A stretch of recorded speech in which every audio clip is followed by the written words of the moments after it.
దినాన్ని కూడా ఒక వచనాన్ని మనం ధ్యానం చేద్దాం. ప్రభునామములో మరోసారి మీ అందరికీ వందనాలు.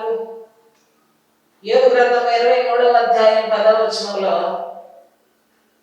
నేను నడుచు మార్గం ఆయనకు తెలియను, ఆయన నన్ను శోధించిన తరువాత నేను సువర్ణముగా కనబడతాను.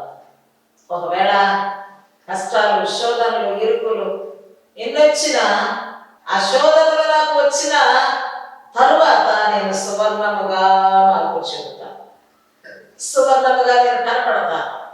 కాబట్టి శ్రమలు నాకు రావటం మంచిది. నా మార్గాలన్నీ నా దేవుడికి తెలుసు.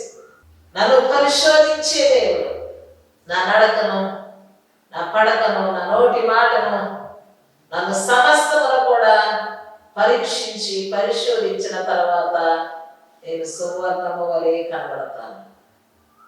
సువర్ణము ఒక వస్తువులాగా తయారవ్వాలంటే బంగారము ఎంతో కొలిమిలో కాల్చబడాలి, ఎన్నో సుత్తి దెబ్బలు తగలాలి, ఆ తర్వాత దానికి ఒక రూపు అనేది వస్తుంది. క్రైస్తవ జీవితంలో మనం కూడా కాల్చబడాలి అంటే చాలా మందికి భయం,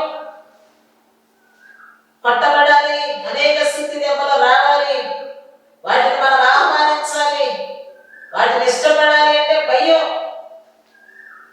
క్రీస్తునందు సమస్తము సాధ్యముగా చేయగలిగిన దేవుని మనము కలిగి ఉన్నాం.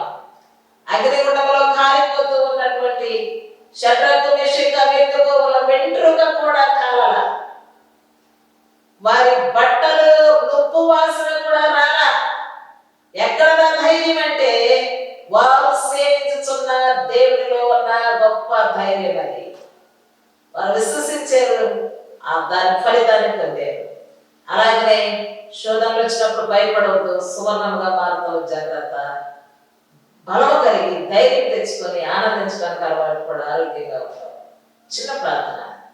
పరిశుద్ధుడైన దేవా, ఈ ఉదయకాల సమయంలో ఎవరైతే శోధనల మధ్య, ఇరుకులు, ఇబ్బందుల మధ్య నడగొట్టబడుతూ ఉన్నారు, వారందరినీ సువర్ణము వలె మార్చుమని ఈ దీవెనలు యేసు నామములో అడుగుచున్నాను తండ్రి. ఆమేన్.